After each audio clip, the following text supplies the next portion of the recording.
Salut l'équipe. Pendant que la planète basket s'étripe pour savoir si Joel Embiid s'est fait voler ou si Nikola Jokic mérite vraiment son deuxième titre de MVP de suite, moi, je préfère parler d'un autre pivot qui régale pendant ses playoffs. Et en plus, là, il n'y a même pas débat. Mon gars sûr, évidemment, Al Horford, qui traverse les saisons NBA comme on traverse une soirée sans alcool, toujours sobre et qui prend que des bonnes décisions.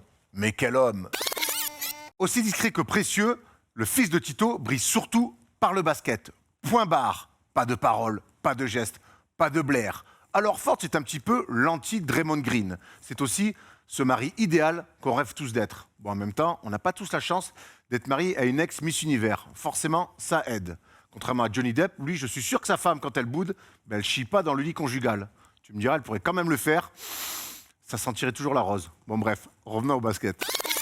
Face à LeBron, Embiid ou Giannis, alors Ford, c'est clair, n'est jamais le meilleur. Mais il est toujours yeux dans les yeux, vaillant, prêt à relever n'importe quel défi. Il a souvent perdu, comme hier soir, mais toujours la tête haute. Alors Ford, c'est ce joueur avec qui tu peux aller à la guerre. Sauf si t'es le Thunder. Et oui, je vous oublie pas, vous. Alors oui, il ne sera jamais dans les discussions pour être MVP, mais au final, est-ce que pendant ces playoffs, alors Ford n'est pas l'un des pivots les plus kiffants à voir? That's a good question.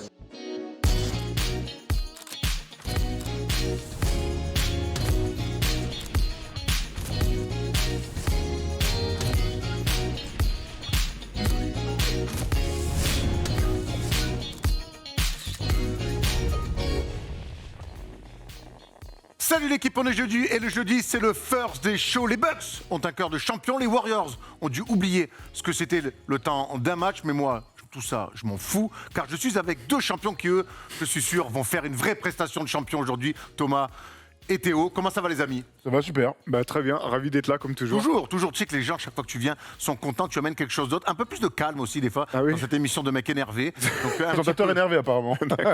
Oh, bah alors, Énervé le chauve. Énervé le chauve. Justement, on a pris un chauve. C'est vrai. Plus, Calme le chauve. Calme le chauve aussi. Comment ça va, Théo? Ça va très bien. Un plein kiff devant les playoffs qu'on a attendu toute l'année. Enfin, je pense qu'on est récompensé quand on est fan de basket et qu'on arrive au moment des playoffs.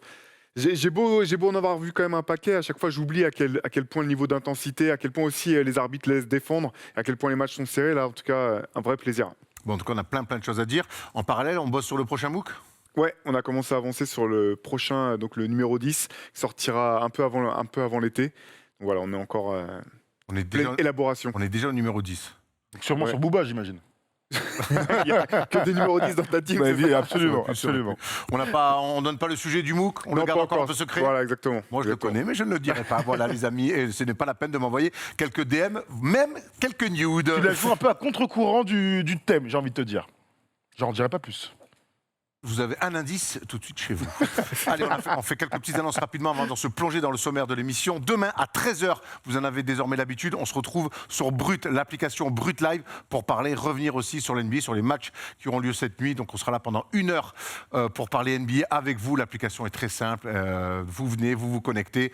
Je vous fais passer avec moi et on discute de l'actu NBA et basket. Même on pourra même aller peut-être, pourquoi pas, sur la fin du championnat de France où il se passe plein de choses plutôt intéressante, voire inquiétante pour certains. Dimanche, on ne va pas vous laisser comme ça avec un first day show, toujours très bien. On va vous mettre dimanche une interview d'Olivier Sarr qui nous raconte plein de choses comme ça. Il y était, par exemple, quand il en parle, il disait que c'était quand même chaud. c'était un peu une guerre de tranchées.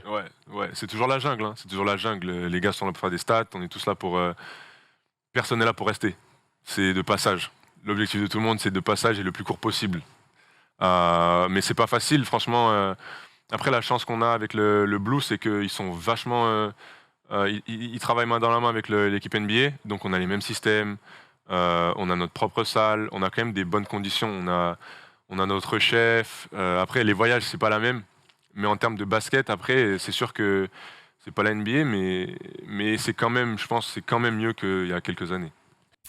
Voilà, si vous vous posez la question de comment on peut passer de l'INSEP, faire 4 ans à la fac, passer par Kentucky, passer par la G-League pour arriver en NBA, rendez-vous dimanche 18h. Olivier Sarr nous racontera tout son journée pour devenir aujourd'hui un joueur NBA. Et il nous raconte plein de belles choses intéressantes, un parcours à montrer en exemple d'Olivier Sarr. Rendez-vous dimanche 18h. Allez, on se plonge tout de suite Dans le sommaire de l'émission, on a trop de choses à se dire, les amis, cette semaine. On va commencer avec un focus à l'ouest, les Grizzlies Warriors. On aura un match 7 puisque les Warriors en ont décidé ainsi. Suns Mavs.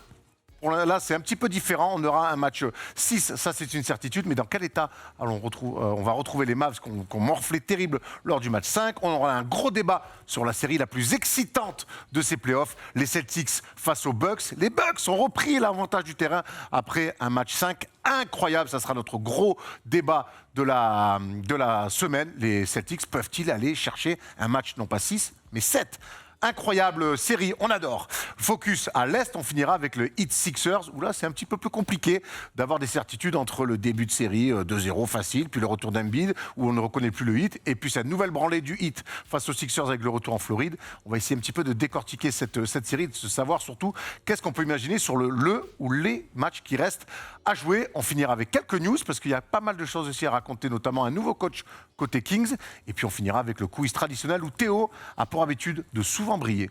C'est un moment que j'ai pas brillé tant que ça, quand même, pour être honnête. J'aime te mettre la pression, Ouais, comme ça, au moins, si tu brilles, c'est annoncé, si tu brilles pas, c'est nous qui allons briller. Voilà. C'est mathématique. Allez, tout de suite, on va dans le focus de la conférence Ouest.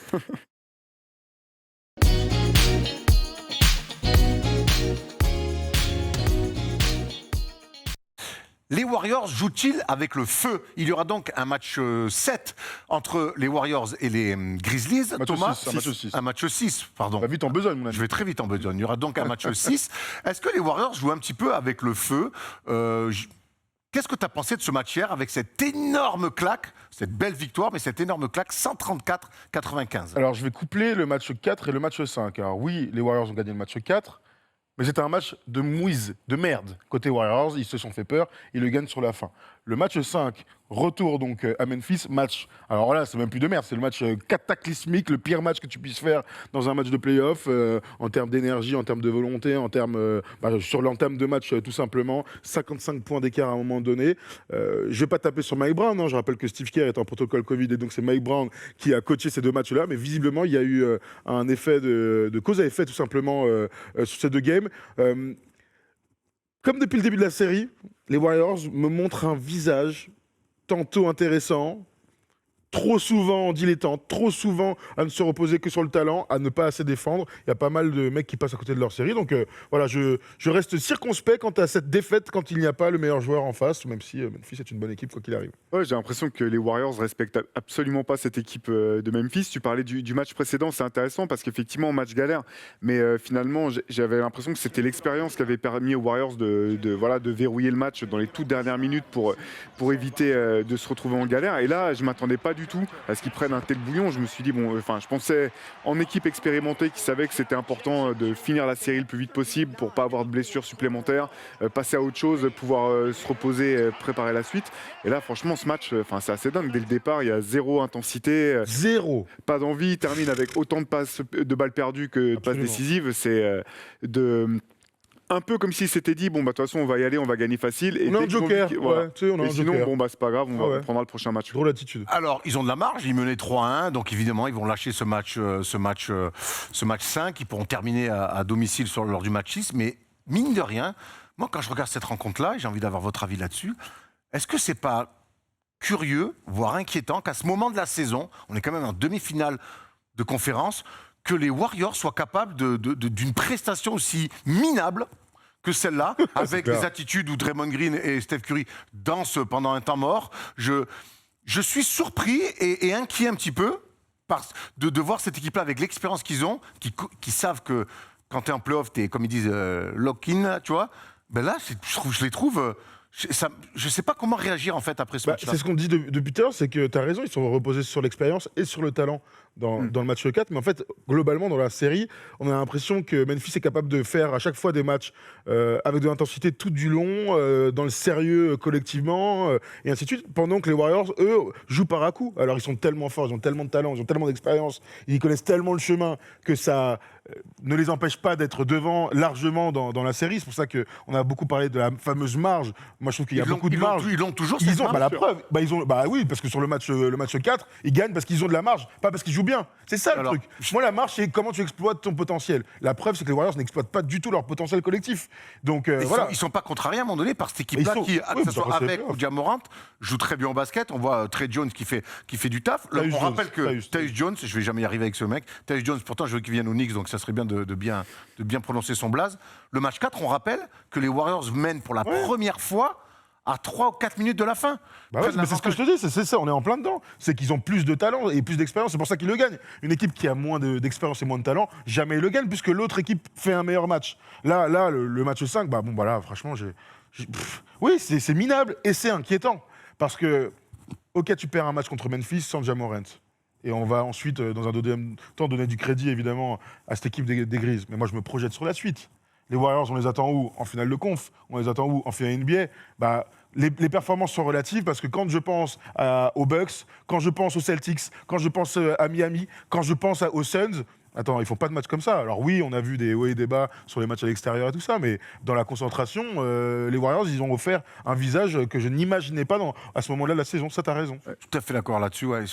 Moi, je vois les autres équipes qui jouent le titre, les prétendants au titre. Je vois pas une équipe qui fait des prestations comme ça, avec des hauts, des bas. Tu l'as dit, c'est les playoffs. Il y a des déplacements qui sont compliqués. Je vois pas une équipe comme ça qui fait une prestation. Et sourire, hein, grand smile. Il y a un homme, moi, qui j'aimerais bien avoir ton avis Théo là-dessus, c'est Klay Thompson, qui est le meilleur scoreur de ce match 5. Et pourtant, il a un plus-minus de moins 45. On n'a pas eu ton avis là-dessus. Qu'est-ce que tu penses, toi, de Klay Thompson, depuis qu'il est de. Est-ce que tu as l'impression de trouver un Klay Thompson à 100%? Il est clairement pas à 100%. Là, je pense qu'il est clairement dans la période la plus difficile quand on a manqué, quand on revient d'une longue blessure. On sait que c'est rarement le tout début, c'est un petit peu après, quand il y a la répétition des efforts, la répétition des performances. Et là, on le sent vraiment. Moi, c'est un joueur que j'adore, mais même dans sa prise de tir, parfois on sent qu'il cherche vraiment à se remettre en confiance, qu'il a besoin de voir le ballon rentrer pour retrouver un peu d'automatisme. Et il n'a pas globalement l'impact qu'il pouvait avoir quand il était à 100%. Après, on se doutait qu'il ne serait pas à ce niveau-là, tout de suite du moins. Là où je te rejoins, Thomas, c'est que je pense que cette équipe elle a de la marge. Je pense que même c'est certainement l'équipe des playoffs qui a la plus grande marge, dans le sens où les Warriors, depuis le début des playoffs, ils ne sont pas du tout au maximum de ce qu'ils sont capables de produire si tout commence à s'aligner et à se mettre à fonctionner comme ils le souhaitent. Par contre, effectivement, c'est inquiétant pour moi, je trouve, dans cette série, de vouloir donner de la confiance à une équipe qui joue aussi dur et qui est aussi peu expérimentée que les Grizzlies, parce que clairement, une équipe comme Memphis, une équipe aussi jeune, c'est une équipe, si tu commences à lui donner un petit peu de confiance, tu peux vite te retrouver dans des problèmes. Ça ne veut pas dire pour autant que je pense que je reste confiant dans le fait que les Warriors pourront sortir à Memphis. Mais après un match comme ça, c'est vraiment, il y a vite manière de se retrouver dans des situations plus compliquées, risquer des blessures, des joueurs qui vont être plus fatigués que ce qui aurait pu être possible, tout simplement.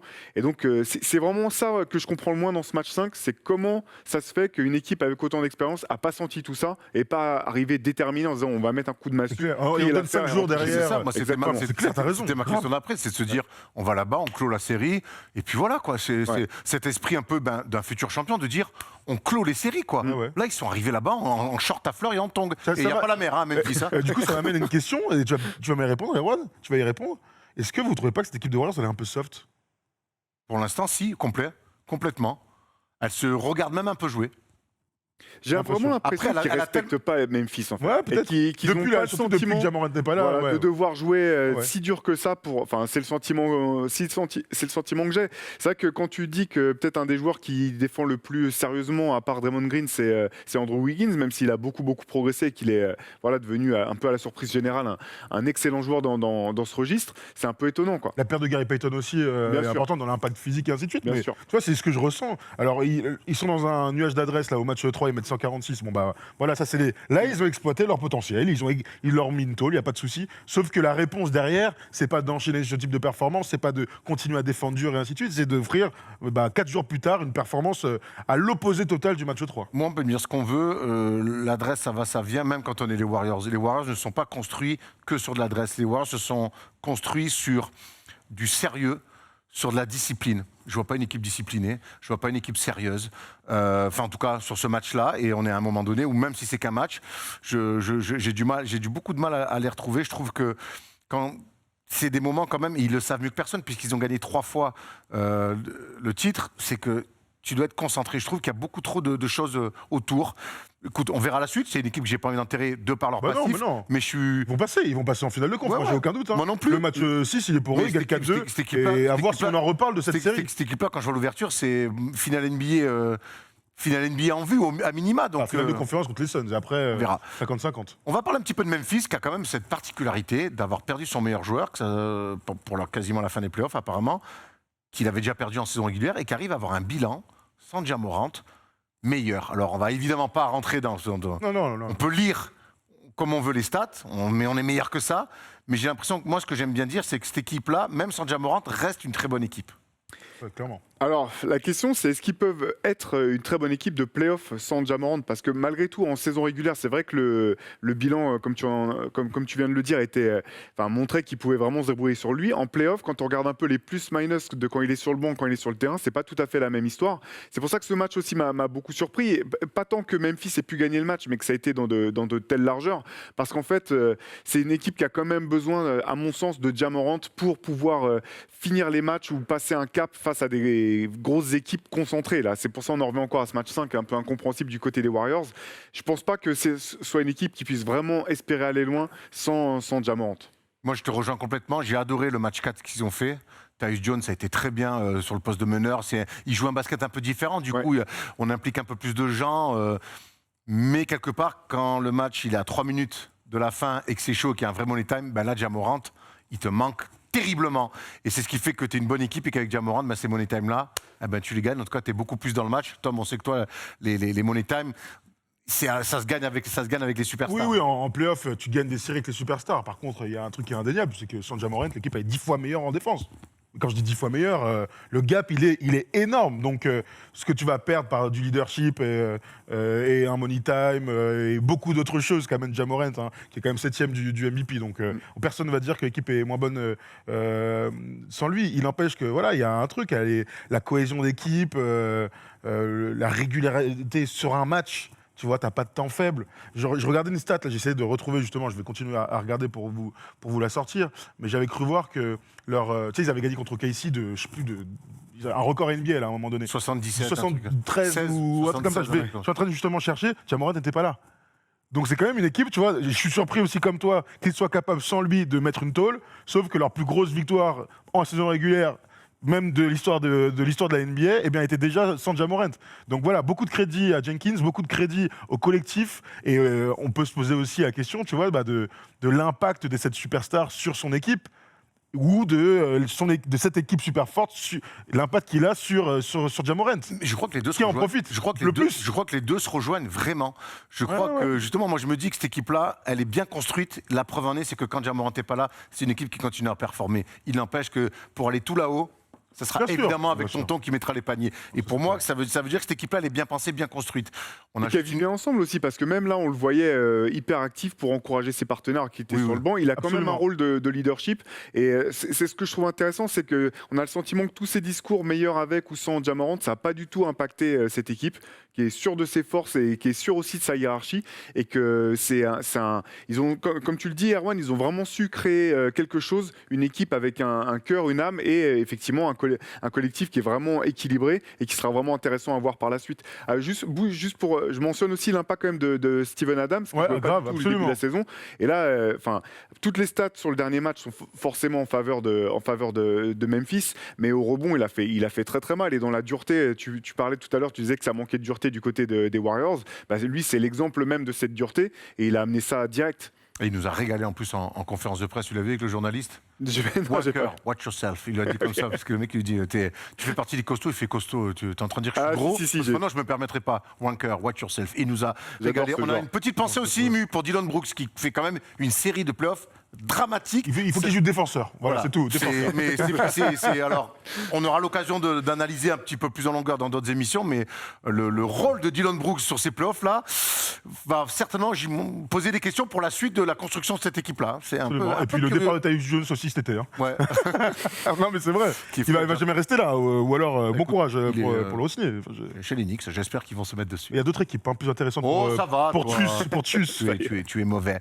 Match 6 dans la nuit nuit de vendredi à samedi, Ouais. à 4h du matin. Bon courage, hein, les gars, mais on aime ça. On est là pour les playoffs. On reste à l'ouest. On va dans une série, dans l'autre série entre les Suns et les Mavs. Les Mavs étaient revenus à 2-2 après 2 matchs incroyables d'intensité et de réussite Dallas. dans le Texas. Je voulais changer un petit peu. Dans le Dans Texas. le sud des États-Unis. Retour Ça. en Arizona. Retour en Arizona. Et là, on a vu une bonne première mi-temps de match 5. On s'est dit, waouh, ça va être sympa le match. Oh, bah, et puis le match est arrêté dans le 3e quart-temps. Avec un 33-14 démoniaque. Les Mavs se sont fait rouler dessus pour finalement s'incliner de 30 points. Comment on analyse ce match-là? Moi, je vais commencer, je vais vous donner mon impression. J'ai l'impression que les Mavs ont laissé beaucoup de gomme et d'énergie. Et quelque part, la profondeur qu'ils n'ont pas, ils l'ont payé là et ils vont encore le payer.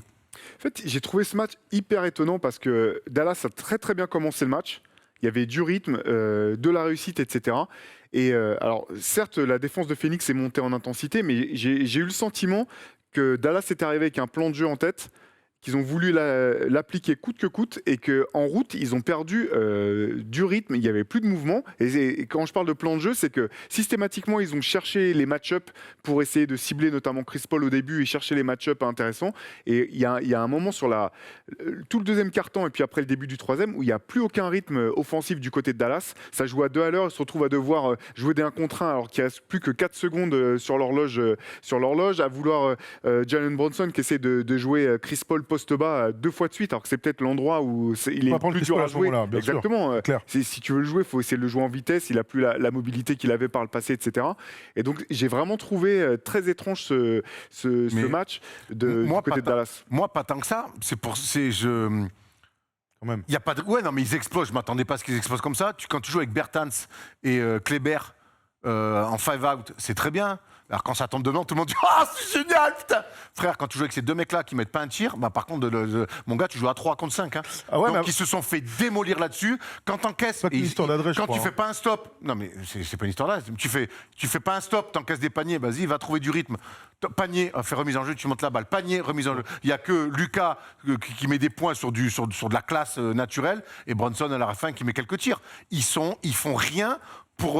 ils sont surdominés de la tête et des épaules, et puis surtout ils ont la langue qui penche jusqu'ici. Pour moi, et puis comme par hasard, ça arrive après le break d'une mi-temps, qui, quand t'es un peu court, peut te casser les jambes. Pour moi, ils sont fait casser les jambes. Ils sont cuits. Je les ai trouvés cuits. Moi, je suis pas sûr qu'ils soient cuits parce que ils vont sûrement gagner le match 6 vu qu'apparemment jouer à domicile dans ces playoffs, ça fait foi. Je pense pas. On verra. En tout cas, il y aura un money time. Ils ont joué ce début de 2e mi-temps comme si il restait 2 minutes. Mais même moi, c'est sur mon la fin de gros la souci, première ça. mi-temps, déjà. Ouais, déjà, t'as raison. Mais Lucas a fait des trucs tellement incroyables que il faut continuer quand même à avoir en tête que le mouvement va faire gagner Dallas. Ce qui a très bien marché lors du match 4 qu'on a trouvé incroyable, c'est que c'est venu de partout. C'est venu de partout. Dinwiddie dans le 2e quart avec Bertans, c'est eux qui donnent le là et l'allant pour arriver à la mi-temps bien. Ils ont oublié ça. T'as raison de parler de leur tactique pure. Ils ont décidé de faire du 1 contre 1 sur des match-ups favorables. Et puis, Moi, ça, je l'entends, mais il faut pas oublier que amener un match-up favorable, ça peut aussi se faire par la passe. Pas juste sur vas-y, viens me faire un écran, on change. Allez, maintenant, ok, d'accord. Ça peut marcher dans un très bon jour. Sauf que là, c'était un très mauvais jour. C'est pour ça que tu parles de l'adresse. Ça s'est joué vachement plus tôt. Il y a 12 pertes de balles sur le carton. 12 pertes de balles, c'est pas une question d'adresse. Oui, Parce qu'à un moment donné, en face, ils leur ont cassé la gueule et eux, ils se sont oubliés. Kleber et Bertans, quand je parle de leur adresse, c'est te dire qu'ils en prennent même pas des tirs à 3 points puisqu'ils en ont pas. C'est juste que tu te retrouves avec 2 mecs sur le terrain qui sont censés prendre des tirs à 3 points, ils en prennent pas. Du coup, ça fait 2 poids morts. Ouais, mais Si, Ayton qu'on a retrouvé pour le coup bien énervé, bien méchant, bien agressif avec au relais Biombo. Ils sont fait démonter sur les valeurs d'énergie à l'intérieur. On a vu le différentiel, le point intérieur, point extérieur, de perte de balles. Donc j'ai du mal à en vouloir à Bertels, à un truc qui touche pas la balle. Ah, mais je leur en veux pas, moi. Je dis que quand tu mets ces mecs sur le terrain et que tu n'arrives pas à les trouver pour des tirs externes et qui mettent dedans. C'est la faute de qui alors? Bah, je sais pas, tu me parles d'énergie et tout. Quand t'as pas d'énergie, c'est que t'es fatigué. Non, je te dis qu'ils sont fait battre par l'énergie des Suns et que leur seule réponse a été justement de faire des 1 contre 1. Alors que dans ce moment-là, il faut arriver à garder de la lucidité, arriver à continuer à se faire des passes, arriver à chercher ces mecs-là. Donc on peut aussi parler du coach Jason Kidd et aussi des mecs qui ont la balle tout le temps. Plutôt que d'aller démonter des mecs, de toute façon, tu connais leur valeur, donc tu vas pas en vouloir. T'en penses quoi, toi, Théo? En fait, moi, je reste sur cette histoire de rythme. C'est vraiment la chose que j'ai retenue de ce match. C'est-à-dire que j'ai trouvé que systématiquement, là, ils montaient la balle en marchant à 2 à l'heure. Complètement. ils prenaient leur temps, faire venir un match-up, non, ça me va pas, un deuxième, un troisième, et derrière, tu n'avais pas le temps de faire une première passe pour créer un décalage qui te permettrait d'avoir une deuxième passe qui créerait un décalage pour les shooters. Et en fait, c'est ça vraiment que j'ai pas compris dans ce match-là. Il faut aussi souligner les ajustements défensifs de Phoenix qui ont rendu la tâche c'était bien plus compliqué de se retrouver à finir en 1 contre 1 face à Chris Paul. Il faisait même parfois des espèces de feintes de prise à 2 au moment du pic pour que Lucas lâche la balle. Et à ce moment-là, c'était tout le temps Chris Paul qui partait tout de suite, de manière à ce que Lucas se retrouve à nouveau face à un joueur plus grand. Fait que si la balle lui revenait, se retrouvait à nouveau face à Mikal Bridges ou face à un autre joueur. Donc il y a tout ça. Moi, j'ai eu quand même le sentiment, il y a peut-être de la fatigue, c'est possible. Lucas qui, à un moment aussi, a arrêté de faire confiance à ses coéquipiers, je pense que ça a joué. Mais j'ai quand même eu le sentiment que Jason Kidd s'était en bonne partie fait out-coacher aussi sur ce match-là, au niveau des ajustements par Monty Williams. Lucas Doncic, du coup, en quête d'adresse. Donc, match 3, 2 sur 7 à 3 points. Game 4, 1 sur 10. Game 5, 2 sur 8. Voilà, après, il ne va jamais s'échapper, donc il les prendra toujours. Moi, je te dis, moi, je reste. On adore parler basket et tout, mais à bout d'un moment, c'est quand même une équipe, les Suns, dont on a toujours salué la profondeur d'effectifs. Bien sûr. Et là tu joues contre une équipe qui mine de... Et c'est là qu'on se rend compte qu'une série de playoffs, c'est long et c'est dur. Et moi, les 2 matchs qu'ils font, déjà, ils marchent sur l'eau, ils mettent dans l'adresse. Ouais, bien sûr. Ils font un truc qu'ils font très peu, ils ont défendu avec beaucoup d'énergie, beaucoup de jus. T'as un moment donné, t'as un contre-coup. Oui, surtout mais de quand toute tu l'as façon, pas fait de la saison. Après, je veux dire, on le découvre pas là. Oui, les Mavs sont clairement une moins bonne équipe que les Suns. D'accord. On a même été surpris par ce match 4. Donc ouais, c'est juste un retour aux choses, retour à la normale. Je pensais pas qu'il y aurait 30 points d'écart sur une mi-temps, par contre. Avant Voilà, tu vois. de se projeter sur le match 6, il y a les ajustements. Tu parlais, Landry Shamet, qu'on a vu un petit peu. Et ils ont bien fait. Et puis Smack Biombo. Ouais, Complètement. On Ouais. parle de profondeur, là encore, il a sorti 2 gants. clair.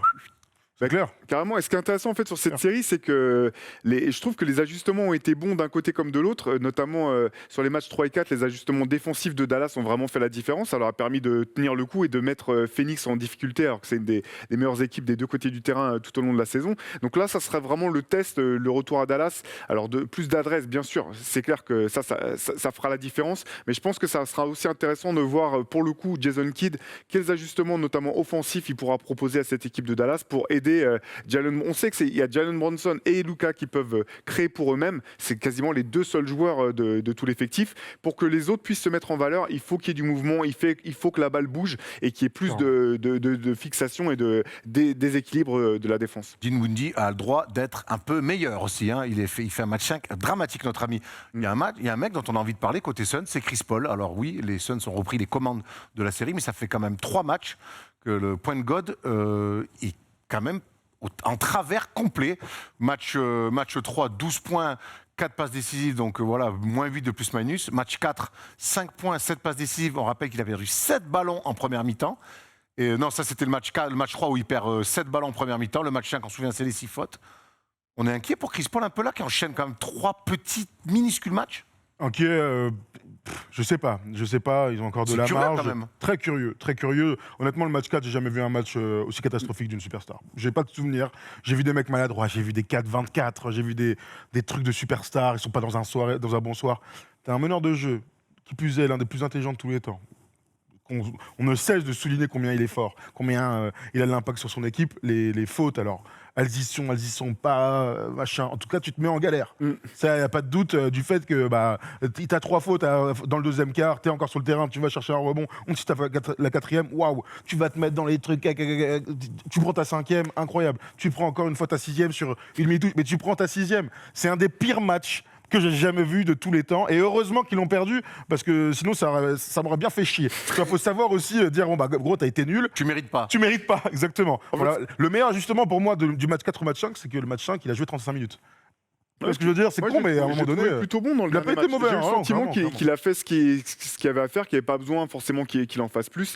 C'est vrai que ce qui était marrant dans les matchs 3 et 4, notamment le match 4 avec les fautes, c'est que tu as l'impression qu'il se faisait Chris Pauliser par Luka Doncic en fait, ou par le Jalen Brunson. Par Brunson, ouais. Mais... Exactement. Donc ça, c'était, tu dis, bon, c'est un peu le karma du basket qui dit, bon, tu nous l'as fait à l'envers pendant 15 ans, il y a un moment où tu vas prendre aussi une fois en play-off. Sur le dernier match, moi j'ai trouvé qu'il avait été plutôt bon. Les paniers qu'il a mis, c'était à des moments importants. J'ai pas eu le sentiment qu'il avait forcément besoin d'en faire plus pour aider Phoenix à gagner ce match-là. On est rassuré du coup, parce que moi j'ai toujours une petite interrogation. J'attends de voir la suite. Là, c'est Voilà. tellement un blowout que c'est compliqué de dire 3 matchs d'affilée mauvais. En tout cas, il y en a eu 2 à Dallas dramatiques. On sait que sans un Chris Paul au top, cette équipe-là ne pourra pas aller au bout. Donc, ça a été curieux de voir Ouais. ce mec-là, souvent si fiable, passer un peu au travers. D'autant que Campaign est catastrophique sur toute la. Il touche à peine le parquet tellement il est en Tu sais qu'il y a difficulté. Polo Donc là, Régie qui te regarde qu'un grand sourire quand tu dis ça. Très bonne peine. Parce pourquoi qu'il ça aime- parce que c'est Bah, pas- il est passé par les Bulls, il a été nul à chier, donc Ah oui. voilà.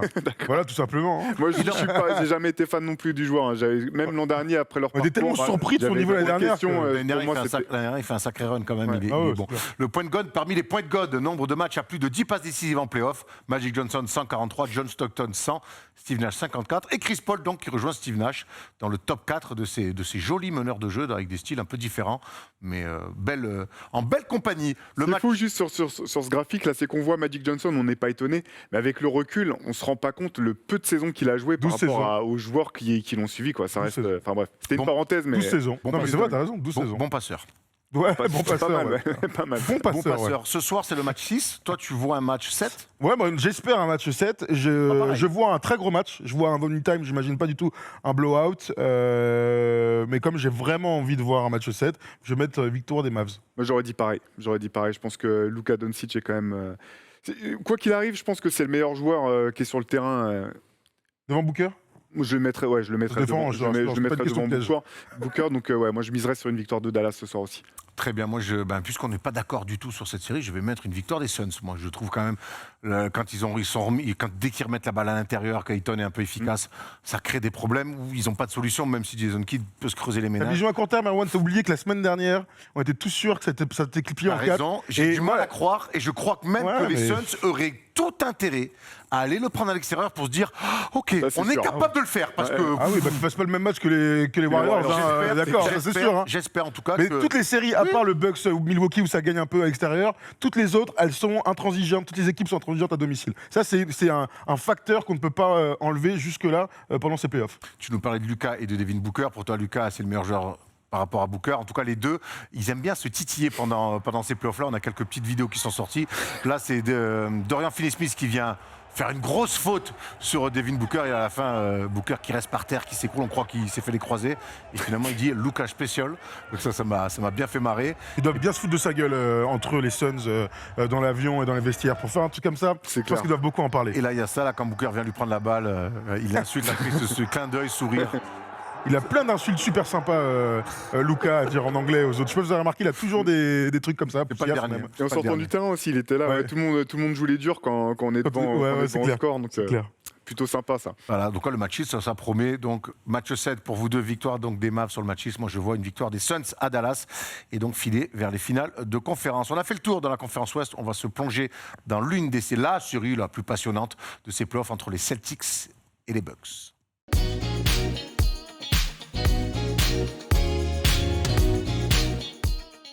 Hier soir, nouveau thriller incroyable au TD Garden de Boston. La série redéménagée dans le Massachusetts. C'est comme ça qu'on Ouais, dit. bravo, en une fois. La classe, hein. Ah ouais, bravo. Hein. Merci à Sylvie, mon orthophoniste. On va voir le. Sylvie, c'est vraiment un blast d'orthophoniste. C'est le base de ma marraine. Tu restes tranquille, par contre. Elle est pas orthophoniste N'allez pas Pas orthophoniste. encore, peut-être. Non, ça m'étonne. Elle, a repris Elle ses aussi, études- post-Covid, tu elle a sais, repris elle ses a... études à 69 ans. On l'embrasse, hein, Ouais, évidemment. on l'embrasse, Sylvie, bien sûr. Le tableau box score, ça va être plus intéressant que parler de ma marraine. 107-110, on a vu encore un match incroyable entre ces deux équipes qui se sont livrées. Et pourtant, ce sont les champions qui en sortent vainqueurs. Une victoire de 3 points avec un final fantastique. Et forcément, on les voit, les stats de Giannis Antetokounmpo. On a envie de penser à ce double MVP qui a été extraordinaire de bout en bout. Mais surtout, Thomas, c'est là où on reconnaît les mégastars, la fin de match. Le goût du sang, il en avait le long de la joue et le long du visage, mais il a surtout goûté le sang des Celtics. Ça a été un match extraordinaire. Franchement, pour tous ceux qui n'ont pas eu encore l'occasion de le voir, allez-y. Que ce soit par le scénario, évidemment, et par l'intensité. On en parlait avec Thomas Larocchi cette semaine. J'ai vu peu de séries ces dernières années où il y a autant de carambolage. Il y a tout le temps un gars par terre. Il y a tout le temps des chocs, bam, tac. Ça saute, ça plonge par terre, ça a du sang, ça finit sur la ligne des lancers francs. Vaut mieux mieux pour que les arbitres interviennent de temps en temps parce que ça, c'est à la limite. Mais en termes d'intensité, évidemment, c'est la série qui en montre le plus, hein, sans aucun doute. Moi, ce que je retiens de de ce match, c'est que Boston se le laisse s'échapper. Ils sont bien dans le deuxième quart, ils ont un momentum, ils sont à plus 12. Ils sont très bien dans le quatrième quart. 2 fois. Deux Ils fois. sont, ils sont fois, 2 bien fois, sûr. plus de 14 ou plus. Dans le deuxième quart. Ensuite, ils reviennent au début du quatrième quart, ils sont à plus 14 et plus 13 à 9 minutes de la fin. Ils sont à plus 6 sur la claquette dunk incroyable d'Alorford. Ça, c'est des momentum normalement dans les matchs de playoff. domicile, À domicile, absolument, qui te permettent de gagner. Derrière, ça joue sur les lancers francs. Oui, ok, ils reviennent, mais tu sais, au forceps, nan. Sauf qu'en face, il y a une équipe qui est différente, une équipe qui a de l'expérience, il y a une équipe qui a du cœur. La fameuse phrase de Ruditi qui est souvent galvaudée, mais alors là, hier soir, c'est exactement ce qu'on a vu, une équipe de champions qui a cherché un résultat extraordinaire à l'extérieur. Ouais, moi, ce que j'ai trouvé impressionnant avec Milwaukee, c'est que même, t'en parlais, Erwan, les 2 moments où ils ont été distancés, t'as l'impression qu'ils n'ont jamais douté, en fait. Et ils sont restés sur la dureté, l'intensité. Et pour moi, la stat qui était la plus marquante sur ce match, c'est le différentiel au rebond, en fait. Ils sont allés chercher ce match au rebond, dans la peinture, des rebonds offensifs, comme celui de Bobby Portis tout à la fin, là, qui est déterminant. Mais c'est vraiment là qu'ils sont allés chercher ce match-là. Et là, c'est un peu dur. Enfin, par rapport à ce que tu disais, c'est vrai que Boston à domicile, avec l'allant qu'il pouvait avoir dans ce quatrième quart-temps, pas avoir réussi justement à trouver ses ressources, avoir saisi que les Milwaukee allaient pas lâcher l'affaire et qu'il allait falloir vraiment sécuriser ce match jusqu'au bout. C'est un peu étonnant, je trouve. Moi, ce qui m'a surpris aussi du côté de Boston, c'est que j'ai trouvé qu'offensivement, c'était vraiment bien, très bien tout le match. Et à la fin, on se retrouve un petit peu, pas autant que dans le cas de Dallas, mais ils se sont retrouvés à l'arrêt, en fait, à jouer des La faute d'un homme, hein. Mais Qui portait mal son nom hier soir, malheureusement. face à une défense arrêtée. Mais c'est Ouais, plus le même sport. Non. C'est plus le même sport. Moi, je vous le dis, j'ai envie d'avoir travaillé là-dessus. Moi, sur la série, Boston joue mieux au basket. Boston joue mieux au basket. Collectivement, c'est mieux coaché. On attaque. attaque, ouais. C'est la, Ouais, voilà. c'est la meilleure équipe d'attaque C'est une équipe des qui joue- playoffs, j'ai envie de voilà, te dire. Pour moi, c'est une équipe qui joue mieux au basket que les Bucks. Sans aucun doute. Maintenant, tu as une équipe qui est championne, qui a un homme qui est en train d'écrire une légende exceptionnelle, c'est Giannis Antetokounmpo. Et puis c'est une équipe qu'on peut dire ce qu'on veut. Ben, quand tu es à domicile pour mener 3-2 et qu'il reste 3 minutes, c'est plus le même sport. Alors je sais qu'on adore dire que Smart, Tatum, Brown ont l'expérience. C'est vrai, Ford 2 demi-finales ont de l'expérience conf. de 2018. 2020 Moi, alors 2020, c'est dans la bulle, ok. Ah ouais, mais bon, ça compte. Ou pas. Ok. Et moi, 2018, pour moi, 2018, c'est une surprise, c'est des gamins et tout.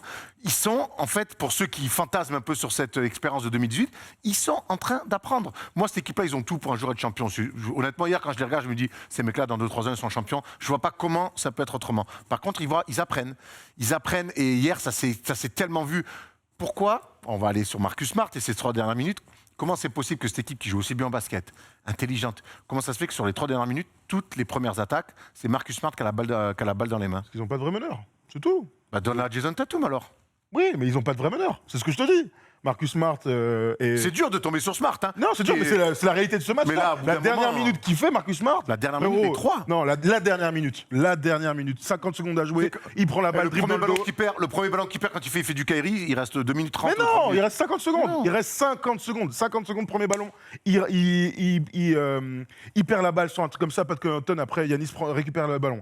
La deuxième erreur, entre guillemets, qu'on pourrait dire, c'est quand il y a le rebond offensif de Bobby Portis, où il a la balle dans les mains, Brown lui met un coup, il la laisse échapper. L'action d'après, c'est l'énorme contre-hop de Jrue Holiday. Et la dernière action, c'est quand il y a 3 points d'écart, il remonte la balle. Jason Tatum est à l'opposé tout seul. Alors, plus facile à dire pour nous dans le canapé, évidemment, que le mec qui Surtout remonte la balle. Ouais, surtout celui-là qui est vraiment confort. Et il perd encore la balle. En 50 secondes, il a 4 actions négatives qui permettent à l'autre équipe de passer de -4 à +3. C'est incroyable. Alors, c'est dur de le démonter, sauf que Mais c'est la réalité de ce match-là. C'est pour ça que je te dis qu'ils n'ont pas de meneur de jeu. Regarde cette action-là, il y a 108-107, et c'est à toute fin. Le truc, c'est que Marcus Smart est un joueur incroyable, est l'âme de l'équipe, défenseur de l'année, il n'y a aucun souci, on va pas lui tomber dessus, sauf que ce n'est pas un vrai meneur de jeu. Ils l'ont pas dans l'effectif. Un mec, Pritchard est un pétard ambulant, Derrick White n'est pas un meneur de jeu. Un meneur de jeu, à un moment donné, c'est aussi prendre la balle sur le truc, arriver à monter la balle et donner la balle à Jason Tatum. C'est aussi ça un meneur de jeu. Ou de faire la remise en jeu, de la filer à Tatum qui monte la balle. Ou à Jaylen Brown, je m'en fiche. Donc c'est pour ça que je dis qu'il manque un meneur de jeu. C'est un mini détail cette dernière minute, mais c'est un détail qui vaut cher. Mais même dans les 4 dernières minutes sur la fin du match, en fait, même les les fois où Jalen Brown ou Jason Tatum ont eu la balle, c'était une situation un petit peu comme ça, où ils passent le milieu de terrain, ils leur donnent la balle, et derrière, c'est du 1 contre 1 face à une C'est le défense jeu en arrêtée. NBA, tu connais. Oui, mais pendant l'ISO, des trucs, bon. ce qui a marché pour Boston sur ce match-là, qui avait marché jusque-là, c'est justement que quand ils arrivaient dans les situations de 1 contre 1, c'était après du mouvement. Et honnêtement, la défense de Wesley Matthews et Jrue Holiday sont incroyables. Les Bucks, c'est une défense incroyable. Je dis pas que Jason Tatum ou Jalen Brown n'ont pas le talent pour pouvoir mettre des tirs durs face à cette défense, mais face à une défense arrêtée comme ça qui est en place, qui peut se préparer à jouer les rotations, etc. Moi, ça me semble trop dur. Ça Moi, te facilite pas la tâche. Mais après, t'as raison, et combien de fois, nous, on se le dit tout le temps, on se dit, mais annoncer un petit système, 2 passes, un tout petit mouvement. Sauf que la NBA, franchement, depuis le temps qu'on regarde, la fin, c'est jamais comme ça. La fin, c'est une ISO claire. Allez, vas-y, maintenant, t'es le meilleur joueur du monde, bah, montre-le-moi. Et tu vois, en face, c'est pas des systèmes, c'est Yanis qui est incroyable, qui trouve des ouvertures. Ils arrivent à courir. C'est un truc important. Ils arrivent à courir. Absolument. T'as raison de dire que Bobby Portis, incroyable. Yanis, son tir. Wes Matthews, j'en oublie. Pas de Connaughton. Ils finissent avec les deux, mais ils sont fantastiques. Mais c'est ça la différence. Peut-être entre un champion du chemin, et voilà, peut-être absolument un futur. Alors c'est des détails, mais moi quand je vois Grant Williams qui est exceptionnel, là t'arrives match 5, tu sais, on se rapproche de la fin des choses et les jambes elles tremblent un peu, tu vois, quand on me parle de 2018, non, pour moi cette équipe là des Celtics, elle est en train de naître là sur cette saison avec un nouveau coach. Alors oui, il y a des mecs en place depuis certains temps, mais je vois les role-players. Hier, les role-players des Bucks. Mais parce qu'ils sont champions. Oui, mais voilà, c'est la grande différence. Mais c'est quand même bizarre de se dire que les Celtics, pour moi, jouent mieux au basket. Et pourtant, tu te souviens ce qu'on disait avec l'absence de Middleton? On fait si à Money Time, c'est clair. Ça risque de tomber côté Boston parce qu'ils ont plus d'armes. En fait, les 2 Money Time qu'il y a eu. Mais parce que c'était des money time défensifs en fait. Absolument. C'est la conférence pas que, parce que je roule l'idée, ce qu'il met, comme il met des tirs, le tir à 3 points qu'il met, le tir sur Marcus Smart, c'est des tirs, ça c'est des tirs de patron. Hein. Non, je suis tout à fait d'accord là-dessus, mais moi j'ai vraiment le sentiment que Milwaukee sur la fin a fait la différence avec sa défense et son rebond, plus que par sa qualité de jeu. Je suis d'accord, offensif en tout cas. Je suis d'accord, même l'an dernier, jusqu'à ce que finalement, jusqu'au Game 3 des finales NBA, je comprenais pas ce qui se passait sur le terrain en attaque pour Milwaukee. Je me disais, mais c'est un truc de malade. T'as l'impression qu'ils se sont rencontrés le matin, que le coach il a dit faites 2 écrans et après vous jouez. Il n'y a pas de fluidité, pas de continuité. Là, c'est tout, ça reste difficile quoi. Et là, c'est sur les petites choses, comme tu disais, jeu de relance. Ce qui était marrant, c'est que les fois où ils ont du jeu rapide, c'est sur des paniers encaissés. Tout de suite, panier encaissé, passe longue. Yanis qui part devant, ils ont mis des paniers. C'est sur des petites choses comme ça qu'ils ont pu se simplifier la vie. Oui, c'est ça. Pas bête, mais donc ouais, intéressant. En tout cas, je partage tout à fait votre avis sur le fait que les Bucks sont sur leur expérience de la saison dernière. Boston, finalement, même jusqu'à Noël, on les imaginait même pas comme des prétendants à la finale, même de conférence. C'est un peu une équipe qui est, même si le cœur de l'équipe est là depuis longtemps, c'est une équipe qui est en reconstruction à vitesse rapide en fait. Entre la première partie de saison et la deuxième partie de saison, c'est plus la même équipe en termes de qualité de jeu. Donc oui, je suis assez d'accord avec ce que tu dis, Erwan, sur le fait que c'est à cause de mon collègue Antoine Pimet là, qui parle à longueur de journée.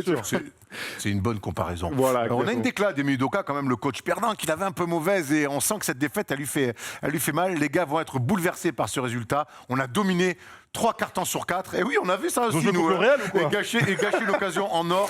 On a encore une opportunité. La série n'est pas terminée après ce match, mais ça sera plus dur car il faut en gagner 2 de suite. Justement, on parle un petit peu comme si la série était terminée. C'est pas le cas. Il y a un match 6 à Milwaukee. Comment vous voyez la suite là? Il faut aller faire un exploit, gagner à Milwaukee et retaper les Bucks à domicile, donc c'est battre Yanis et ses copains 2 fois. Ils l'ont fait. Ils ont gagné, factuellement, ils ont gagné le match 4 dans un match à la Muerte encore, où ils ont été fantastiques. Ils n'ont pas gagné 2 fois d'affilée. Non, ça c'est clair, t'as raison, ça marche pour les Bucks aussi, dans cette théorie. Franchement, s'ils le font, mec, c'est un truc de malade. S'ils s'offrent un match 7 à domicile après, c'est un truc de ouf, parce qu'il va falloir aller battre une équipe qui n'est pas dans le faux semblant. Les Bucks sont grands, durs, fort en défense et capable d'avoir du cœur comme des champions. Ça va pas changer sur le prochain match. Tu vois? Et ça suffit pour être champion l'année dernière et pour être le grand favori. Depuis là, on en discute et tout. Pour moi, les Bucks, c'est les grands favoris de ce run de playoff pour le titre 2022. Donc voilà, s'ils arrivent à le faire, c'est que ils ont fait un match de bonhomme. C'est que Marcus Smart, réagit aussi à cette dernière minute parce que ça va être important. Tu sais, on aime les gens orgueilleux. Marcus Smart est un mec orgueilleux. Maintenant, son orgueil, je ne demande pas de mettre 25 points. Bon, s'il les met, tant mieux pour lui. Mais il va falloir qu'il arrive à être ce meneur de jeu parce qu'il n'y a personne d'autre pour le faire dans ce rôle-là. Donc, va falloir réussir à trouver ces petits ajustements qui te permettent d'être encore sur 3 quarts temps les meilleurs, mais cette fois-ci de ne pas bégayer dans le dernier quart temps parce qu'il y aura un dernier quart temps. Honnêtement, je suis d'accord avec tout ça et je vois pas Giannis perdre 2 matchs. Honnêtement, je vois pas les Bucks perdre 2 matchs. Même si Boston devait prendre le match 6 et qu'il retournait à Boston, je me demande qui aurait le plus de pression au bout du compte, d'avoir un match 7. Même si c'est chez eux, quelle équipe des deux aura le plus de pression et le plus de capacité de gérer cette pression? Voilà, c'est trop réducteur de dire une série de playoffs, ça se résume à qui a le meilleur joueur. C'est un cliché. Et là, mais je pense que Il est extraordinaire. là, Giannis. si Il ça est joue sur 2 matchs, extraordinaire. ça joue sur 2 matchs. il est C'est un extraordinaire. monstre. Alors, je voulais aller sur autre chose, mais puisqu'on parle de ça, oui, c'est un monstre. J'aimerais quand même qu'on parle de son lieutenant. C'est Jrue Holiday quand même, les gars. Je suis plus que d'accord. La fin de match est dure. Alors, on disait, oui, bon défenseur, mais est-ce qu'il va pouvoir faire ce que fait Middleton sur la série? Il est, je pèse mes mots, exceptionnel. L'impact qu'il a sur le jeu, un défenseur hors norme, vraiment. Et puis lui, il n'est pas dans les passages en force. C'est sur les cannes, je tiens mon duel. Moi, je préfère avoir Jrue Holiday comme dans mon équipe en tant que défenseur que Marcus Smart. J'ai aucun souci là-dedans et c'était avant même le titre de défenseur de l'année. Facile à dire maintenant. Non. Mais justement, c'est pour ça que je te dis ça. Vraiment, pour moi, c'est un défenseur all-time, clairement. Jrue Holiday est le premier joueur de l'histoire à réussir un bloc et une interception dans les 10 dernières secondes d'un match de play-off. Et quel bloc Il a bien Bill Russell, quoi. Le bloc, il y a Il y a- le contre, ouais, Bill Russell. contrôler le ballon, Hop. arriver à pas sortir en touche, le mettre sur le sur le ventre de Marcus Smart pour récupérer la possession. On se souvient que l'année dernière, en finale NBA, Ouais, on se dit, mais en carrément. fait, qu'est-ce qu'ils ont été bons d'aller le chercher. Et on oublie presque, parce que c'est un mec discret qui revendique rien, qui est juste un mec qui joue, qui casse des gueules, quoi. Ouais, qui, c'est clair. qui défend très fort, c'est un attaquant de très haut niveau aussi, là on voit encore, tu vois. Ça, c'est le tir de très haut niveau, quand même, tu vois. Oui, On va oui, pas me dire, dis-le qui s'échappe pas, tout ça. C'est quand même. On oublie, c'est fou, parce qu'on est des cons un peu quelque part et que la NBA nous offre tellement de highlights de mecs, mais on oublie à quel point Jrue Holiday est un tueur silencieux. Moi, j'adore ce joueur. Je sais pas si tu te rappelles, mais quand j'étais venu, on avait fait les pronostics d'avant All-Star Game. Moi, je l'avais pris à l'Est dans les 12 directs. Si j'avais eu à prendre 2 joueurs du côté de Milwaukee, c'était Middleton, Giannis c'est et ouais, j'aurais pris lui devant Middleton. Son impact défensif, il est incroyable. Sa limite, ça reste quand même. En attaque pour moi. Des fois, j'avoue que même si j'adore le joueur, il fait parfois des choix que j'ai Limite, du mal à carrément, pour comprendre. toi, il y a une limite en attaque. Je trouve qu'il y a une limite. Ouais, Ouais. des pourcentages Parfois, même dans les choix offensifs qu'il fait parfois, là c'est contraint et forcé parce qu'il faut qu'il prenne au moins 20 tirs pour que Milwaukee ait une chance en l'absence de Middleton. Donc il va un peu contre sa nature. Mais des fois, c'est des choix que je trouve pas forcément judicieux. Dans ce match, j'ai trouvé qu'il avait joué vraiment très bien, même si son pourcentage est pas dingue. J'ai trouvé que pour le coup, là, il était vraiment. J'ai trouvé focus en attaque. J'ai trouvé qu'il faisait vraiment les bons choix. Et les 2 tirs que tu as montrés, enfin, je sais plus si on a vu l'un ou l'autre, mais si on a vu les deux, mais son tir à 3 points et le petit tir à 2 points face à Smart là sont déterminants sur la fin de match. Donc ouais. Il y a un truc qui est Gros trop bien joueur. avec Jrue Holiday, et je le mets là, il est en comparaison avec Marcus Smart. Donc, c'est que Jrue Holiday a compris un truc dans le basket, c'est que contrôler le tempo, c'est pas que venir monter la balle, annoncer un système. Ça peut être aussi parfois casser le tempo d'un match par une ISO. Et il y a plein de moments, alors sur ce match-là, pas tant que ça parce qu'il marque, mais il y a plein de moments depuis le début de la série où il va jouer de l'ISO, il va peut-être rater, il va peut-être marquer, mais en fait c'est lui qui décide du rythme du match. Il va faire son truc de son côté, tac-tac, il va être bien défendu, ah c'est raté, hop, il reprend la balle, même chose, parce qu'il décide de comment ça va se passer. Et ça c'est un truc, et je reviens sur la comparaison avec les meneurs de jeu à Boston, ils n'ont pas ce gars-là, qui prend la balle quand tu as pris un panier, tu es un peu dans un momentum faible. Parfois, on va dire, putain, il prend 3 shoots d'affilée, c'est abusé. Et c'est un peu ce qu'on va ressentir en regardant. Mais en fait, lui, c'est exactement ce qu'il fait. Ils ont besoin d'avoir un deuxième mec qui soit à 20 tirs, tu as raison. Et la comparaison avec James Harden, pour continuer avec les autres meneurs de jeu, qui ne sont pas vraiment des meneurs de jeu, c'est que James Harden, comme s'il n'avait pas compris que son équipe avait besoin qu'il soit à plus de 20 tirs. Parfois casse-croûte, parfois forcé, mais si ton équipe a besoin de ça, il faut que tu le fasses. Et Jrue Holiday, lui, il n'a aucun souci avec ça, il en a rien à foutre. Tout ce qu'il fait, je trouve, même si ça ne marque pas par un panier, là où il va mettre la balle, ça va faire mal. Il va falloir défendre, même si tu n'encaisses pas. Du coup, ça va créer une défense, il va aller sur le match-up qu'il faut. Je trouve qu'il a cette qualité, pour moi, du meneur que tous les meneurs devraient avoir, c'est je sais où je mets la balle. Et surtout dans des matchs comme ça, dans des moments comme ça. Et ça, quand tu le regardes, alors tout le monde ne s'en rend peut-être pas compte, mais il y a il fait tellement mal juste par ses choix. Je te parle même pas des paniers énormes qu'il met ou de ses défenses monumentales. Juste par ses choix, OK, là, on va courir. Je te la mets. Ah non, là, t'inquiète. On va la mettre. Attends, ça, là. Mais ça, c'est bonheur. Ça, c'est bonheur. Et il y a des mecs qui ont beaucoup bien plus de hype et qui n'ont jamais fait ça de leur carrière. C'est sûr, il n'y a pas de doute. La suite, donc, du coup, monsieur, on finit en 6 côté Bucks, le match. Ouais, fini la en série, 6, pardon. à la muerte, dur, voilà. Quand je vois le niveau de Bobby Portis... Match 6 dans la nuit de vendredi à samedi. Ouais, tout à fait. Ouais. Non, Bucks en 6. Bucks in 6. Ouais, moi je verrais bien Milwaukee dans tous les cas. Je les vois passer Boston, quoi qu'il arrive. On rêve quand même d'un match 7 où Titi Bah, Garnett. ouais. ça oui, fait, Ce serait à 21h30 en plus. Ouais, On en rappelle prime. que là, ce serait le dernier week-end où on aurait un match à 21h30 le dimanche. Alors, si tout se goupille bien, on aurait quand même 3 matchs 7 le dimanche soir et un match 7 le lundi soir qui seraient les Warriors. Bon, les Bucks, normalement, beaucoup moins d'humour que les Warriors. Donc, Ouais, je pense ils ont moins qu'ils- d'humour. ils vont- Ils ont moins d'humour. Ouais. exactement. Ils sont moins forts, ouais. Ils vont- Oh la vache. ils vont- Alors après, moi, ce que je pense, c'est que les Celtics, mine de rien, cette équipe-là, je trouve qu'au fil de la série, ils arrivent à les sentir, les Bucks, à comment ils jouent. Après, Sur 3 quarts temps. Après, sur 3, ouais, Enfin, un peu voire plus. plus. Mais après, Yanis, c'est une équation insolvable, tu vois. Il met des filoches hier. Ouais, Allez, il y en a 3 plus, points, mais même ouais, il met ouais. des filoches à mi-distance. Mais je trouve que les Celtics, Quel joueur. tactiquement, dans le jeu, ils ont pas, tu vois, ils y sont dans les matchs. Ils jouent même, je le dis, ils jouent même mieux. Mais je sais pas. Là, cette victoire, on va voir comment ils vont réagir. Moi, je suis là pour le coup, je vous rejoins. Je vois les Bucks finir en 6, même si on rêve d'un match en prime time dimanche à 21h30 pour un match 7. J'ai peur, messieurs, qu'on soit un peu déçus. On a quelques commentaires, peut-être que des gens seront d'accord avec nous ou pas sur Twitter, puisqu'on a demandé si les Celtics pourraient. Bon, alors ça hurle en régie. Oh putain. Je pense qu'il a pas Voilà. dû choper les tweets. Vu comment il a crié là. Est-ce qu'on a les tweets, Tom? Ah, pardon, alors. Oh là, tu l'as entendu? Ah oui, oh, là, putain. Ah, il se casse la jambe comme Djibril Cissé, c'est pas pire. Hein. Ouais, alors, est-ce que les Seas peuvent arracher un match 7? Ils peuvent totalement pousser le game 7. Ils ont les capacités. L'élément le plus important va être de se remettre mentalement dans la série. Après le final du game 5, ils se sont vus très haut après le premier tour et devront arriver à gérer une situation de win or go home. Et c'est comme ça qu'on Trop apprend. tôt les Bucks en fait. Ouais. Pas facile, mais largement jouable. Ils sont meilleurs que les Bucks dès qu'ils jouent en minimum collectif et peuvent faire des phases défensives étonnantes. Il va falloir qu'ils évitent les money time maintenant. Étouffante, je dis quoi étonnante, pardon. Non, il n'y aura pas de match 7 pour notre ami. Impossible pour moi de revenir à Milwaukee et de prendre un match aussi décisif chez eux. Les Bucks sont solides à domicile et l'expérience va une nouvelle fois parler. Les Seas viennent de laisser passer une énorme occasion et vont s'en manger les doigts. Donc pas de match 7 pour notre ami Gwyn. Vous êtes chiant avec vos trucs. Donc voilà, je voulais rajouter un truc. Oui, peut-être le retour de Robert Williams. Oui, on aussi. l'a pas dit. Donc, Au tu parlais du rebond, rebond. bah, On a vu l'écart important. On peut peut-être revoir la stat, Tom, désolé. Mais si on peut revoir cette stat qui est quand même C'est vrai. archi importante dans des money time à domicile, quand tu subis autant de rebonds offensifs, on espère pour les Celtics, sur la 17-5 rebonds offensifs, c'est énorme. Il y a 12. C'est beaucoup trop. Le retour de Robert Williams pourra faire du bien. On adore à Ford. Complètement. Mais c'est bien d'avoir un tonton spécialiste du genre. On verra. En tout cas, si Robert Williams sera de retour pour ce match 6, on le rappelle, dans la nuit de vendredi à samedi. Allez, on passe tout de suite à l'autre. On va un peu plus au sud, dans la Floride, mais remarque que c'est aussi en Pennsylvanie, à Philadelphie. Enfin, vous avez compris, on va parler des Sixers et des Heat. Ça va.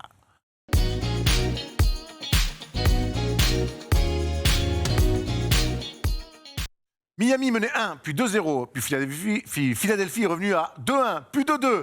Et Philadelphie est allé finalement prendre une énorme branlaxe, 120-85. Encore une. Ouais, encore une. On n'a pas vécu la meilleure nuit la dernière fois. Non. Est allé prendre une branlée terrible à Miami, avec un Jimmy Butler monstrueux, on va en reparler. Comment on peut lire cette série? Allez, je t'envoie au feu. Allez, bon courage. Mon Vous avez Théo, 4 heures, monsieur. c'est C'est le bac. elle est dure à lire cette série un petit peu. Oui, mais alors, peut-être que j'en fais trop avec ce match-là, mais j'ai le sentiment quand même que là, la série a vraiment tourné, quoi. J'ai l'impression que Philadelphie peut pas aller au bout sans un Joel Embiid en pleine possession de ses moyens. Là, il a la gueule cassée, il a mal au dos, il a le pouce en vrac. Je vois mal Il n'est comment... pas MVP. Il est pas MVP, c'est vrai. Ça a l'air, parce qu'on l'a vu quand même communiquer là-dessus, se plaindre un peu, jouer un peu les victimes. Je comprends. Ça peut se comprendre, mais si tu as des playoffs à jouer, ils se dissipent un peu là-dessus aussi. J'ai peur que ça soit trop dur. La vraie question du côté de Miami, moi j'adore cette équipe de Miami, sa culture du jeu, sa défense, même ses joueurs, leur attitude, c'est la vraie question, c'était est-ce qu'il pourrait avoir suffisamment de feu offensif. Est-ce que leur jeu offensif pourrait se hisser au niveau de leur défense? Mais là, s'ils défendent aussi fort et que Joel Embiid n'est pas en pleine possession de ses moyens, je pense qu'ils ont finalement Miami a même pas besoin d'être au top de sa forme en attaque pour pouvoir espérer sortir Philadelphie à ce stade en tout cas des playoffs là. Moi, ma lecture, elle est tellement bête, mais c'est ce que je dis depuis tout à l'heure, c'est que le visage des équipes, quand elles jouent à domicile ou à l'extérieur, elles sont tellement différentes. L'écart de Philadelphie à l'extérieur et à domicile, mais mec, c'est abyssal. Alors oui, il y a le retour de Joel Embiid, et c'est normal que Philadelphie soit du coup largement meilleur, mais Miami, leurs 3 matchs à domicile, limite, ils pourraient jouer contre n'importe qui, ils perdent pas, quoi. Tu vois, la confiance d'attaque, évidemment, parce que défensivement, on connaît leur qualité, mais la confiance d'attaque, le mouvement, le fait que tout le monde soit capable de marquer, tu ne le vois qu'à domicile, ça. Donc c'est un truc, moi, qui m'étonne un peu, tu vois.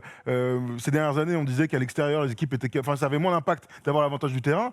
Bah, dans cette équipe, dans cette série-là, moi, je vois Philadelphie, par exemple, aller chercher un match 7 parce que l'impact de jouer devant son public est trop énorme. Et de jouer loin de ses terres, visiblement, change beaucoup de choses aussi. Alors, il n'empêche, changement d'attitude quand tu es à domicile. Il y a eu un changement tactique un petit peu, côté défensivement, côté hit, parce qu'on a vu qu'à Philadelphie, il faisait que switcher, et du coup, Embiid se retrouvait sur Mark Struess ou Gabe Vincent, ou même Jimmy Butler, et que là, cette fois-ci, on a vu Adebayo, puis Dwayne Dedmon qui revenait, qui était absent du match 4, livrer une vraie guerre. On passe devant Embiid, qui en plus n'est pas à 100%. Ils lui ont rendu la vie compliquée, en plus, à Joel Embiid. C'est ce qu'on attendait aussi comme ajustement. Oui, complètement. Et c'est là aussi qu'on voit un peu les limites quelque part de Philadelphie, qui est quand même très fort sur son 5 majeur, mais derrière moins fort, vraiment moins fort dans les rotations. C'est qu'il y a plein de fois la possession là où Joel Embiid se fait mal au dos là, dans ce match-là, c'est parce qu'on lui balance une passe qui est pas du tout ajustée justement pour passer devant le défenseur, etc. Exactement. Et à part James Harden, on pourra en parler après d'ailleurs, parce que c'est un autre problème, je pense, pour Philly, mais il n'y a pas vraiment de joueur qui a la qualité de passe et le jeu de création qui permettent de déjouer facilement, du moins, les ajustements défensifs de Miami. Donc ça va être très compliqué. C'est-à-dire qu'il va falloir passer par des vrais ajustements de coaching. Moi, je suis toujours assez... Il n'y en a pas tellement. Je suis assez sceptique. Enfin, je suis parfois peut-être un peu trop critique avec Doc Rivers. J'attends de voir en tout cas ces ajustements de ce côté-là. Moi, je vois honnêtement pas Philly revenir, à moins que Joel Embiid sorte un match monstrueux. Mais là, je suis pas certain qu'il en ait les capacités. Et James Harden, en tout cas, va falloir qu'il fasse mieux que sur le match 5. On va voir les deux cumulés quand même. C'était bien tristouné. Pourtant, James Harden nous a fait croire, il nous a fait frétiller, il nous a montré un petit peu le bout du nez en disant « Regardez, je suis capable de refaire des 31-9 en play-off et des paniers. » Eh ben non, je repars dans un match à 14 points bien dégueulasse. Nous, on en a déjà parlé pas mal ici. On a même fait l'angle principal du First Day Show de la semaine dernière. James Harden, 14 points, 4 assists, 5 sur 13, 4 turnovers, moins 29 de plus-minus dans un naufrage collectif. Hein, mais voilà quoi, voilà, pas plus quoi. Tu vois, à la limite, dans un match comme ça, ben, prends-moi 25 tirs, c'est pas grave. Tu vois. On en revient à... Qu'est-ce que tu penses de ces playoffs de James Harden? Je pense qu'il est. Alors là, c'est pas. Il faut pas être un génie pour le dire, mais qu'il est diminué. Alors je sais pas si c'est manque de forme physique, s'il a un pépin. Ce que je sais en revanche, c'est qu'il a le manque d'explosivité qu'il a, même si ça n'a jamais été le joueur le plus explosif. Face à une défense telle que celle de Miami, c'est trop compliqué. Et pour moi, la clé de son jeu, c'est s'il a pas son adresse à 3 points, notamment sur les step back. Il peut pas scorer face à cette défense de Miami. Je pense que s'il n'a pas avec régularité ce tir à 3 points en reculant qui tombe, c'est trop dur face à une équipe de Miami qui peut switcher, qui est dur, même les paniers qu'il va mettre, et même s'il les met avec la faute, tu sens que c'est pas une faute qui est juste là d'apparat. C'est qu'il avait le coude au niveau des côtes et qu'il a senti qu'il y avait une faute, quoi. Donc après, je suis pas particulièrement étonné non plus par ses prestations. Je veux dire, tu peux pas à ce stade de ta carrière. Tu peux pas arriver en début de saison en demi-forme. C'est impossible à cet âge-là. C'est l'âge normalement auquel tu es arrivé, tu as changé ta diététique, tu as bossé tout l'été sur ton physique pour arriver à affûter comme jamais. Tu mets 1 million par an pour le repos. Non, mais t'as raison. Mais complètement, c'est les ajustements que finalement Chris Paul a réussi à faire à un moment et qui lui permettent de faire des post-season tels qu'il n'était pas capable de les faire plus tôt. Donc je suis pas vraiment surpris, moi, par le manque de rendement de James Harden. Le seul truc qui m'embête, moi, sur Harden, c'est que, tu vois, dans ce match 4, il nous a eu parce que dans l'émotion qu'il a dégagée, je me suis dit, ça y est, il est enfin, il s'affirme. Je sens un James Harden qui kiffe. Il a quand même 3 moments où il célèbre, où, tu vois, alors c'est des tirs énormes qu'il met, mais je me dis, ça y est, allez, il se laisse enfin aller. Match 5, c'est reparti, le masque. il fait rien. Le body language de James Harden, il est tellement dramatique pour un mec au max. Il n'est pas dans l'émotion, ça Il, c'est il a d'autres qualificatifs, mais pas l'émotion. Moi, c'est ça mon gros souci, c'est qu'on fait des mauvais matchs, on fait des bons matchs. Mais en tout cas, quand il y a un mauvais match, on doit sentir que c'est un mauvais match. Quand tu t'enchaînes un petit peu, tu vas le sentir aussi. Lui, c'est le wagon. Voilà, il est sur des rails, et il en bouge pas. Et c'est vraiment, moi, ce qui m'embête, et je pense que ça doit être très difficile pour ses coéquipiers aussi, de jouer avec un mec qui est censé être ton leader, et en fait, qui te lead pas du tout dans l'émotion. Il faut y aller un peu. Vas-y, mon grand. Moi, je paierais cher pour avoir un peu l'avis de ses coéquipiers qui le ouais. regardent en disant frère, bref, ça sortira peut-être à un moment donné, pas maintenant, mais on est un peu déçus forcément de ce nouveau non-match de James Harden. On n'est pas déçus par contre du match de Jimmy Butler et même des playoffs de Jimmy Butler, ce qui nous a donné l'idée de se faire ce tableau. Meilleur joueur des playoffs, Jimmy Butler, 28,3 points par match. Vous voyez, 7,6 rebonds, 5,6 passes. Deuxième aux interceptions. C'est ça, les interceptions SPG, je comprends même plus. Style per game. Oh, d'accord, d'accord. Anglais, hein. Oui, mais j'étais resté à l'ancienne, moi, avec STL. Bon, je suis d'une ancienne école. Pardon, mon Tom. Un seul joueur, le seul joueur à inscrire en playoff, à inscrire plus de 25 points à 50%, Jimmy Butler, il est monstrueux sur ces playoffs. J'adore ce joueur. Moi, je suis archi fan. C'est Jimmy One Time. Il n'a pas le temps de se répéter. Il a une maîtrise. Il y avait Jimmy deux fois et maintenant il y a Jimmy One Time. Exactement. Lui, c'est Jimmy One Time parce qu'il n'a pas le temps de te répéter 2 fois les informations. Et en fait, il est une telle maîtrise défensivement, offensivement. Tu parlais d'émotion tout à l'heure. C'est pas le joueur le plus émotif, mais parce qu'il est en contrôle de son jeu du début à la fin. Là, c'est vrai que la plus grosse critique qu'on peut faire pour Miami, c'est d'avoir gâché son match à plus de 40 points extraordinaire. C'est un leader en fait, c'est un leader et en même temps il est à l'image de cette équipe, dur, concentré, il joue des deux côtés du terrain. Pour le coup, je pense qu'il y a pas mal de joueurs qui paieraient pour jouer avec Jimmy Butler. Non, c'est clair que Et ce qui est marrant, c'est qu'il joue contre Philadelphie. Ouais. Bah oui. Quand même, ça reste pour moi la plus grosse erreur du management des Sixers ces dernières D'avoir années. fait partir. C'est lui qui a voulu se barrer. Il a voulu se barrer parce Pourquoi qu'on lui a fait comprendre que. C'est Joel Embiid ou rien. Voilà, Ben pas que Joel Embiid, c'est qu'en fait, ils ont pensé que c'était un cancer, que c'était pas un mec autour duquel tu pouvais construire, comme les Bulls ou comme les Wolves avant. Au bout du compte, Ça allait plutôt dans le sens de la franchise, vu que quand il y a 3 trucs ratés, bon, finalement, il fallait aller au soleil aussi, peut-être.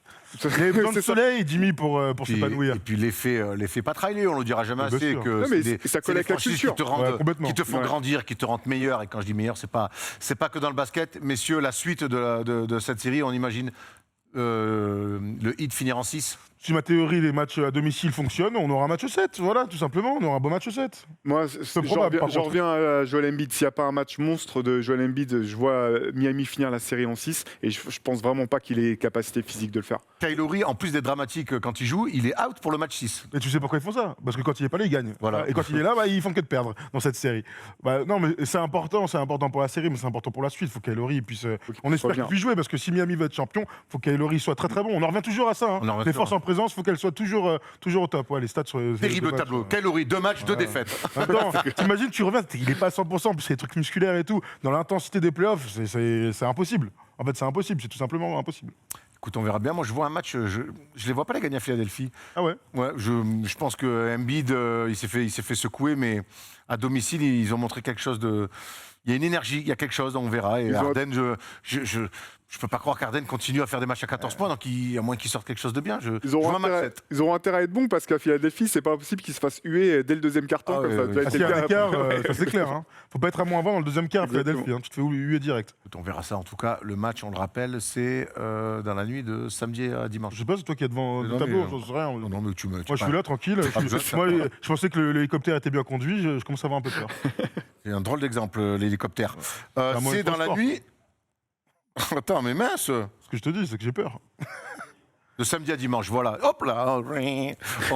Supercopter. Supercopter de fou. carrément. Supercopter à l'ancienne, il y avait bah, Tonnerre oui, c'est mécanique, tu te souviens, 4 2000, et donc sûr. Supercopter. Mais là, il y a surtout les super news qui arrivent. Ouah, transition de. Ah, waouh.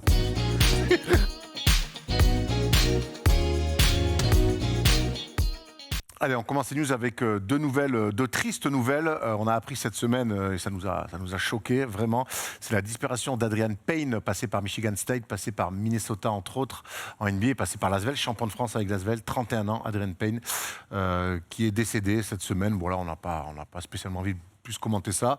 On voulait quand même en parler parce que c'est un joueur qu'on a vu et qu'on a apprécié voir en France notamment. Donc voilà. Toutes nos condoléances, ça c'est assez proche. Bob Lanier, lui aussi, a disparu cette semaine à l'âge de 73 ans. L'ancien pivot tonton des Detroit Pistons et des Milwaukee Bucks, les deux franchises où il a son maillot retiré, 8 fois All-Star, une fois MVP du All-Star Game, All-Rookie First Team, 2 maillots donc retirés, on l'a dit. Voilà, c'est pas les plus connus, mais c'est des joueurs qui ont marqué l'histoire de la Ligue.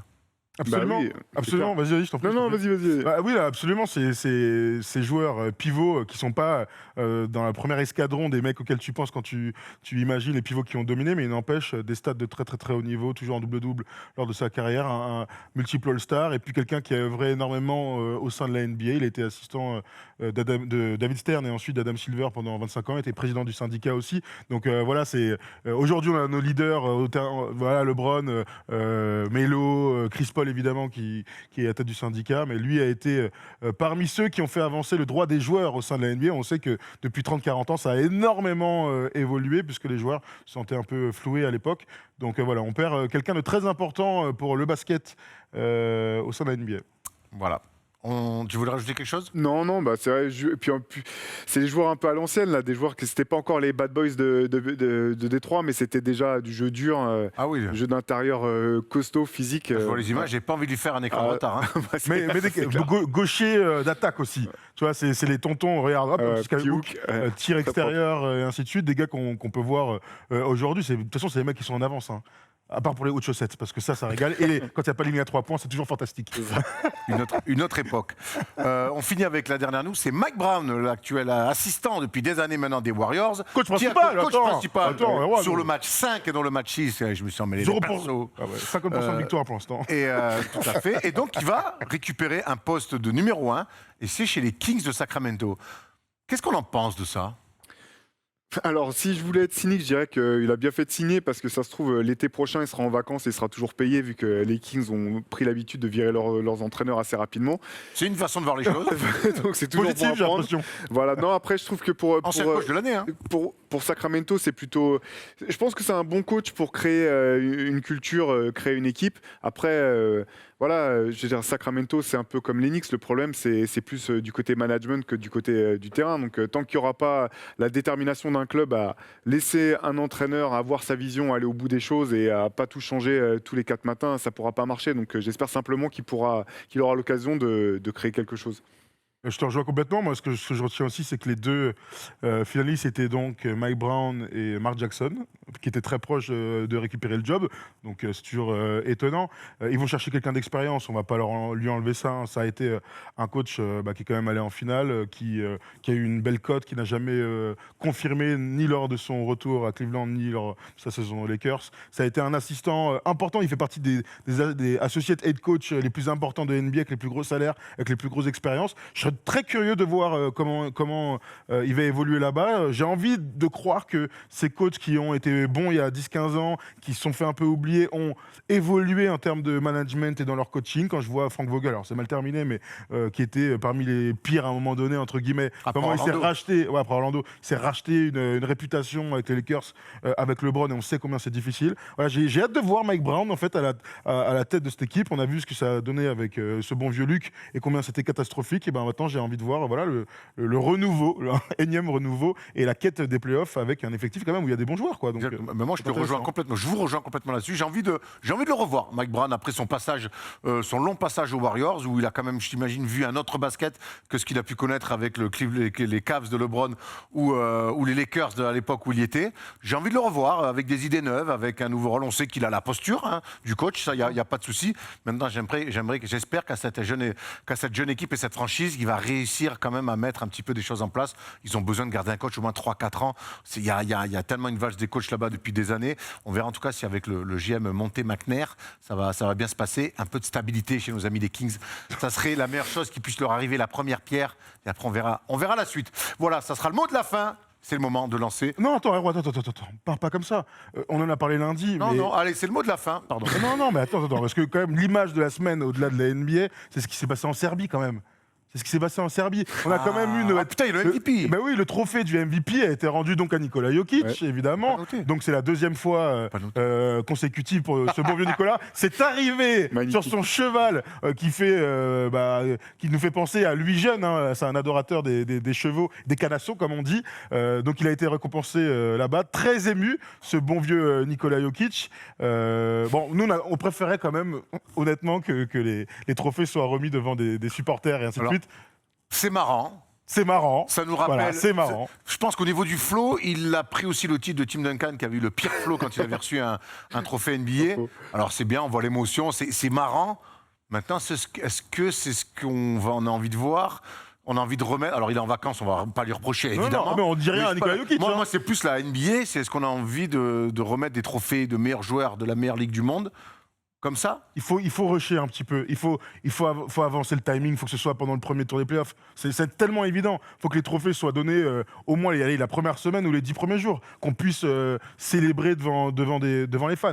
Je pense que c'est évident. Je suis complètement d'accord, parce que d'autant plus c'est rendu tardivement, plus on oublie que c'est un trophée qui récompense la saison régulière et pas les playoffs. Donc après, moi je trouve ça, franchement, je trouve que les images sont cool quand même, parce que je les trouve, elles sont vraiment à l'image du bonhomme. Ça, je trouve ça marrant, quoi. C'est l'anti-star par excellence. Lui, je crois que le mot on peut le dire, il s'en bat les couilles. C'est un avec paysan en fait. Kanye, Il s'en fout. Il fait sa petite vie, tu vois.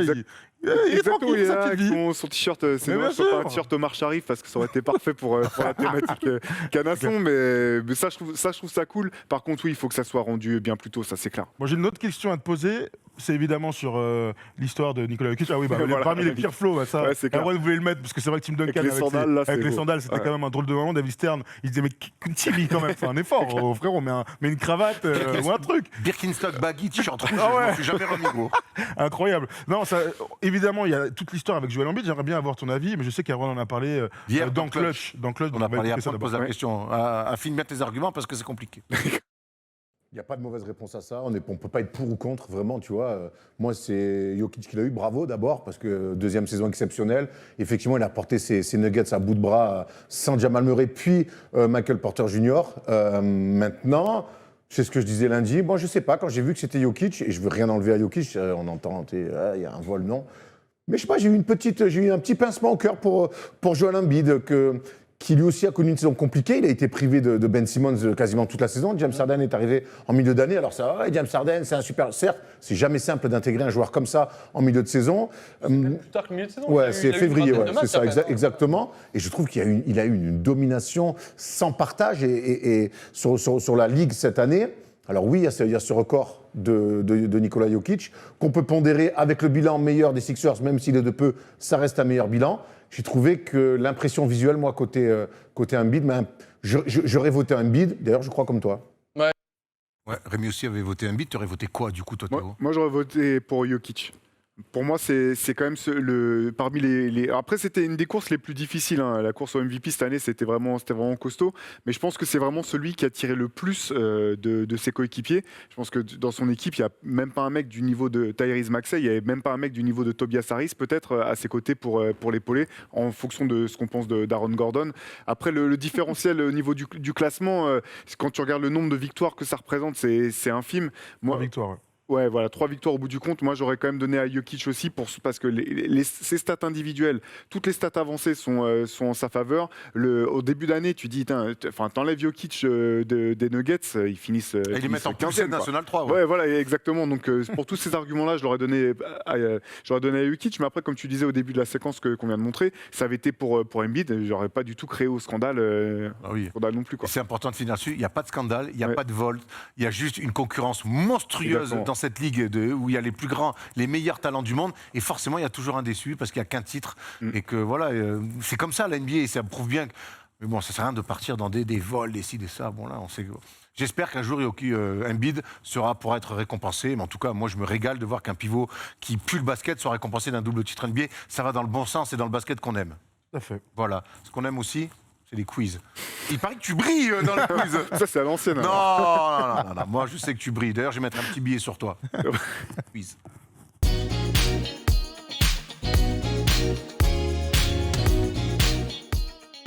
Allez, qui dit fin d'émission, dit quiz.